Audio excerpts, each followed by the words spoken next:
নমস্কার। কথা সবাই জানেন যে লস্ট অ্যান্ড রেয়ার রেসিপিসে আমরা বারবার ফিরে যাই আমাদের অতীতে স্মৃতির স্মরণীবে, ফিরে যাই আমাদের শৈশবে, বাল্যকালে, কৈশোরে। কারণ আমরা বিশ্বাস করি সেই সময়টুকু প্রতি মানুষের জীবনে তাদের ভবিষ্যতের ভিত্তিপ্রস্তরে স্থাপনা করে।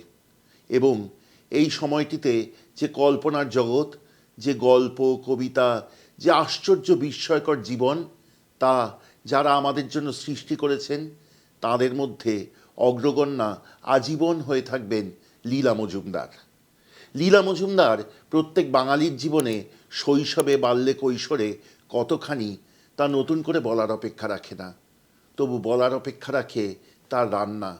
কারণ অনেকেই জানেন না তার একটি বিশাল রান্নার জগৎ আছে। সেইটি নিয়ে আসছি আমাদের আগামী সিরিজে কাল থেকে। সঙ্গে থাকবেন। ধন্যবাদ।